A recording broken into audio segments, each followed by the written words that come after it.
Well, hello, welcome. This is episode 9 of James Higgins' World of Strange Powers, Life After Death Stories. So, here we go.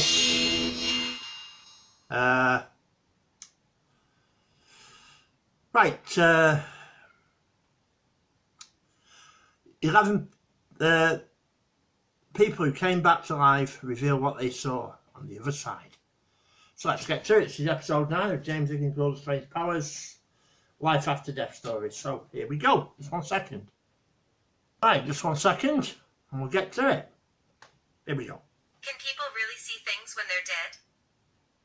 No matter what you believe about the afterlife, or lack thereof, there's no denying that plenty of people have claimed to see visions, or have out-of-body experiences after their hearts have stopped.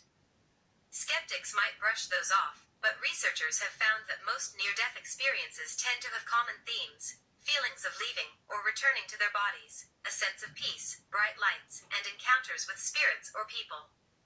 In fact, medical treatment is good enough now that there's a difference between clinical death, no breath or pulse, but could still be resuscitated, and biologic death, actually dead. Even cynics might get chills hearing about these otherworldly visions from people who were clinically dead or close to it. Wow, just 1 second. Right, here's the first story. Just 1 second. Here we go. Just love. Unconditional love. After a 4-year battle with lymphatic cancer, Anita Murjani slipped into a coma in 2006. Doctors were sure it was the end, not realizing that in her near-death state, she still had a consciousness. Initially, she felt like she was floating above her body, with 360-degree peripheral vision of the hospital room, and beyond, she told Today. She couldn't see her late father himself, but she did feel his presence, and he had a message for her. He said that I've gone as far as I can, and if I go any further, I won't be able to turn back, she said. But I felt I didn't want to turn back, because it was so beautiful. It was just incredible because, for the first time, all the pain had gone. All the discomfort had gone. All the fear was gone. I just felt so incredible. And I felt as though I was enveloped in this feeling of just love. Unconditional love. About 30 hours after falling into a coma, Murjani flickered back into consciousness. 2 days later, her organs started to regain function, and the tumors started shrinking. Now she's cancer-free, and is a public speaker, and author of books like What If This Is Heaven? Wow, just 1 second. Right, here's the next one. Wait till you hear this one. It was really bright.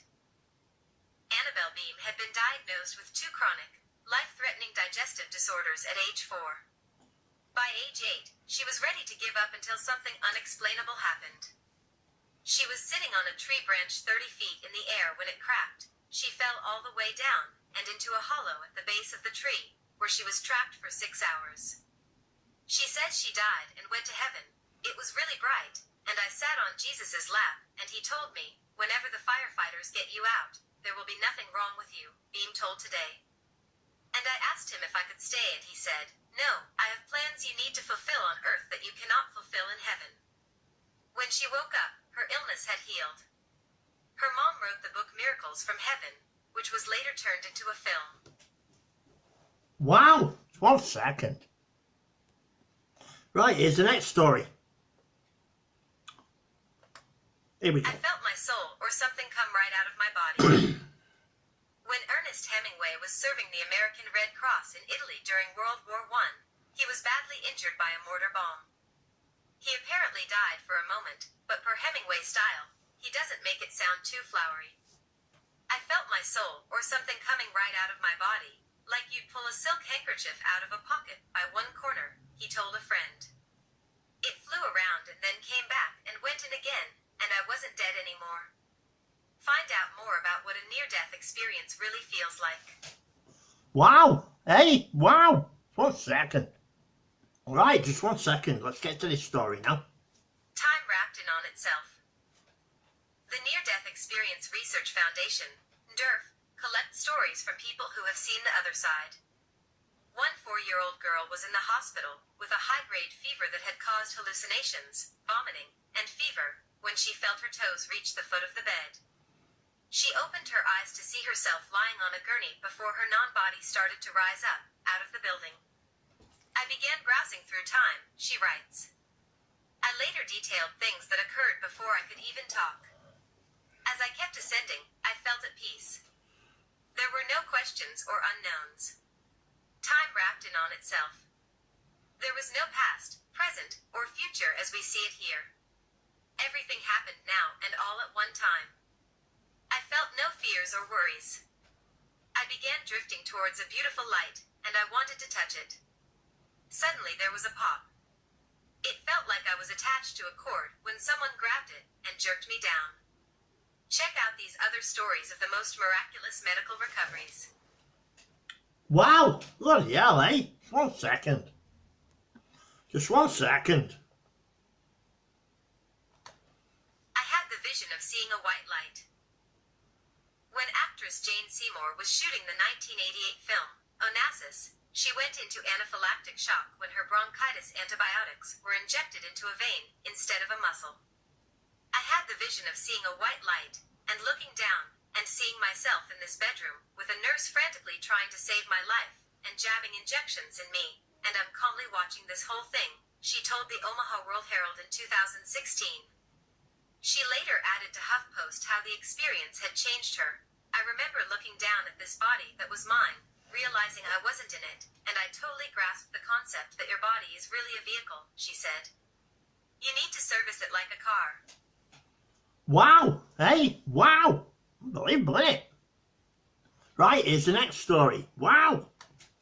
I felt nothing but peace and happiness. About 20 years ago, orthopedic surgeon Mary C. Neal, MD, almost drowned while kayaking in Chile, and her heart stopped for more than half an hour. Soon after leaving my body, I was greeted by a group of beings who were simultaneously familiar and unfamiliar. This may sound strange, but I felt nothing but peace and happiness in their company, she wrote on Mind.Green. When I was separated from my physical body, I was simultaneously aware of what was happening in heaven, and what was unfolding on the riverbank where I had drowned. I thought about my husband and my children, my parents and siblings, and not at all about my work or other earthly worries. She went on to write the book 7 Lessons from Heaven. Wow! Just 1 second. Right, I'll be back with the next story in a minute, in a second. But for you, it'll be like that. Just 1 second. Welcome back. Here's the next life after death story. In 2003, Nicole Canavink was driving her car when she crashed into a tree. I found myself directly in another place, she recalls. Then she tells that sky was below and earth was above. She then tried to get back into a position, and found that she was not in her body anymore. There are numerous testimonies of this kind of disembodiment. For a few moments, people observe their bodies on an operating table, or in a car accident, and are able, despite a state of clinical death, or apparent unconsciousness, to see and hear everything that's going on around them right before entering into another reality. Wow! Right, just 1 second. An unconditional and infinite love. Just 1 second. Here we go. Here we go. In 1968, 26-year-old Nicole Drawn felt that feeling of absolute love. She shares her experience in the Enrees magazine number 9. 3 weeks after the birth of her second child, she had 2 consecutive bleedings. While in the operating room, her heart stopped beating for 45 seconds. Probably those moments had the most impact in her life. During this time, Nicole Drawn also states to have left her physical body and seeing everything that was going on around her. After she found herself in an abyss of darkness and silence. Terrified, she decided to seek help. In the distance I saw a light. From that moment, I was no longer alone in the world. Above everything else, a great joy in. Great joy. Wow. Wow. Let's hear the rest of this. My heart rose 1,000 times larger than all the joy I had felt on earth. And I went back into the light. There were no more words. I immersed myself in this ocean of love. I felt totally understood, overwhelmed, and loved as I was, and and so far from the worries and agitations of this world. I had no awareness of time and space, but of being what I was always meant to be. I realized that I was part of that light. I was eternal. Wow! Hey, wow! 1 second. Right, here's the last story of this episode of James Higgins, World of Strange Powers, episode 9, Life After Death story. So this is the last story. So let's get to it. My calling came about almost by accident. I worked for a while for a surgeon until I got married and had kids. I took a break from my career. Then my beloved father-in-law, we called him grandfather, called one day with the news that he had pancreatic cancer. He didn't have long to live. He and his wife, worried about coping on their own, asked if they could stay with us. Of course. Just 1 second. Just 1 second. Soon after grandfather and grandmother arrived, I was running errands when I saw a sign for the local hospice organization, started by a minister and a nurse named Paul Brenner and Dottie Durian. I went in. I don't know exactly what you do here, but I think I need you, I said to Dottie. Soon, Dottie was helping care for grandfather, ensuring he was comfortable and spiritually and emotionally prepared for what was happening to him.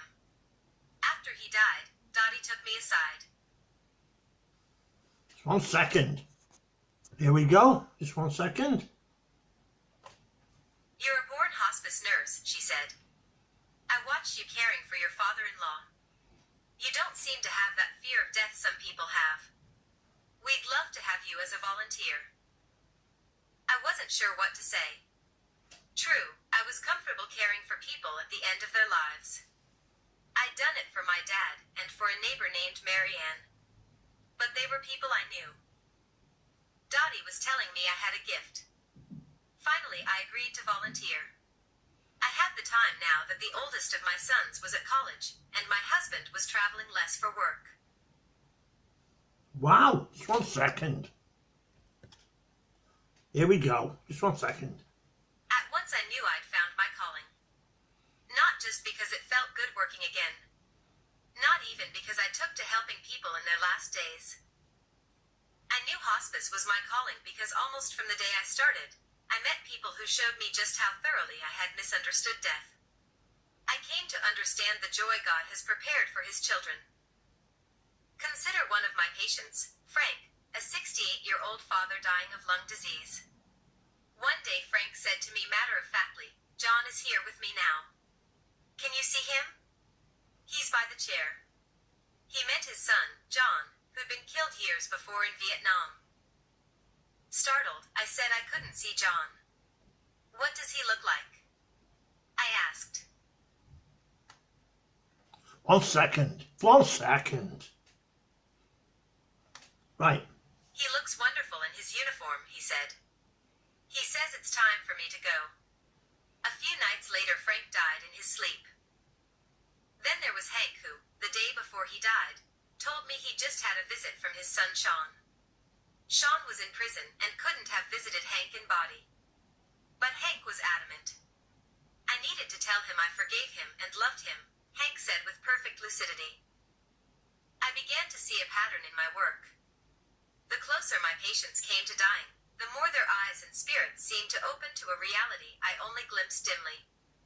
One after another, patients recounted not just visits from absent loved ones, but an extraordinary awareness of God's presence. Well, that's this episode of James Higgins, World of Strange Powers, episode 9. Over and done with. I hope you've enjoyed it. I hope it's given you some hope that there is life after death, because I believe there is. So, and all the loved ones who've gone, as I like to say, gone to glory in God's kingdom, we will see again. So I hope you've enjoyed it, and I hope it's given you some hope that there really is an afterlife, and there really is a God who loves all the peace-loving peoples of this world. So thank you for watching, and I'll see you on the next one.